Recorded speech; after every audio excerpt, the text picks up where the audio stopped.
Les gars, Oui. bonjour. Bonjour. Je cherche la paix. La quoi La paix. La paix. La paix. La paix, Elle est partout, la Elle paix. est ici. faut chercher la paix. On vit tous Elle est en partout, paix. la paix. La paix est enfouie au fond de chacun d'entre nous. On vit Mais ici, mais pas partout dans le monde en tout cas. moi j'habite Et- au Nez-sur-Odon. Ça Au Nez-sur-Odon, Et alors, c'est la paix là-bas? un peu. Ça va, c'est sympathique. Est-ce que vous avez déjà connu la guerre? La guerre. J'ai connu la guerre des boutons. Mes grands-parents, oui. Oui, ils l'ont connue. Ouais, la guerre du Cambodge. Ah putain, ils t'ont raconté? Non, ils sont morts. Moi, je sais que mes ancêtres, ils ont fait la guerre d'Algérie avant de venir en France. On a tous un peu vécu la guerre quelque part avec nos ancêtres. Et Quand on en s'est fait parle tous voler les notre jours. 4 couleurs. On en parle tous les jours de la guerre, donc on vit avec. Surtout qu'il y en a dans d'autres pays. Même si elle n'est pas ici, on vit avec la guerre en ce moment même. Elle a pas tort. Donc en fait, tu dis que moi, par exemple, j'ai pas fait la guerre, mais comme mes grands-parents l'ont fait, mes arrière-grands-parents peut-être aussi, alors j'ai fait la guerre moi-même. Non, mais on Pas a tous. nous-mêmes. Mentalement. On a vécu avec la guerre en tout cas, on sait ce que c'est. On a vécu avec la guerre? Pas avec nous, mais dans le monde. En fait, le problème, c'est qu'on sait ce que c'est alors qu'on l'a pas vécu. La paix est omniprésente. Est-ce qu'on sait vraiment ce que c'est la guerre? Non, bah c'est la guerre. C'est la guerre, hein. Ça dépend des idées. La guerre, c'est la guerre. Des fois, on peut nous faire croire qu'on sait ce que c'est, alors que des fois, non. Avec la propagande et tout. Ok, alors on va poser les jalons. Toi, tu me dis que on vit pas avec, mais on sait ce que c'est. Alors je vous pose la question. Qu'est-ce que c'est la guerre? Qu'est-ce que c'est que la guerre? C'est pas faux, ça. C'est un conflit meurtrier, ça dépend des fois des guerres. Plusieurs. En fait, ça dépend des idées. Il y en a, ils aiment faire la guerre. On sait pas pourquoi. Ils aiment tuer des gens. Et il y en a, en fait, la paix, non, la guerre, c'est pour avoir la paix. C'est un règlement de compte, mais pas forcément dans les bonnes conditions. En général, ça entraîne pas la paix, mais des choses bien pires. Ça entraîne beaucoup de morts, beaucoup de blessés, des choses comme ça. Toi, tes grands-parents? Ah bah ils sont plus là, du coup. Raconte, c'est quoi l'histoire? Bah en fait, genre, du coup, je suis ici en France parce que mes grands-parents, ils ont voyagé. Ils sont partis de la guerre, du coup, mais ils ont laissé 2 filles. Bref. Et du coup, ils ont fait mon père. Et du coup, maintenant je suis là, mais ils sont plus là, donc du coup, ils peuvent plus me raconter ce qui s'est passé. Mais d'après mon père, c'était pas ouf la guerre, quoi. Genre, c'était mal la guerre. Je sais pas comment dire, mais genre. C'était quoi l'origine de la guerre au Cambodge? J'en ai aucune idée. T'as envie de savoir? Un peu. Ah ouais, moi je veux Pas bien trop. savoir, franchement. Je vais me renseigner quand je serai plus grand. Moi, je sais pas non plus. Ah, mince. Moi, je connais les origines de la guerre d'Algérie. Alors raconte-nous. C'est pour l'indépendance que l'Algérie elle voulait par rapport à la France. Parce que la France, elle avait colonisé l'Algérie.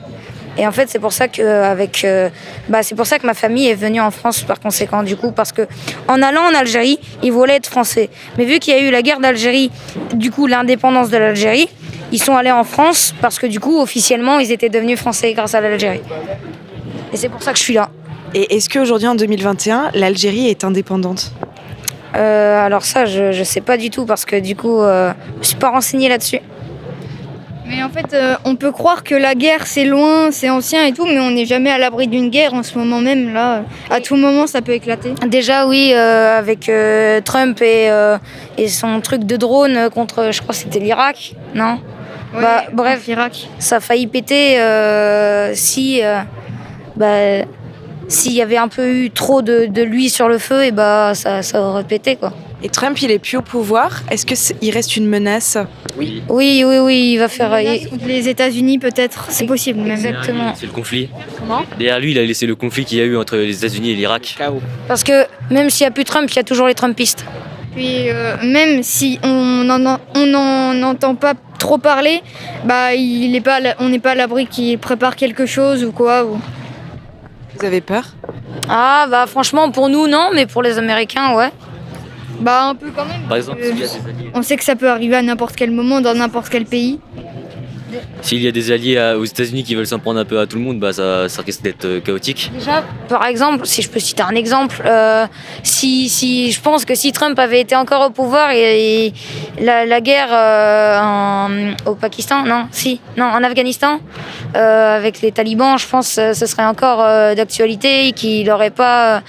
que les soldats américains ne seraient pas rentrés en Amérique, tout simplement parce que Trump veut toujours se battre.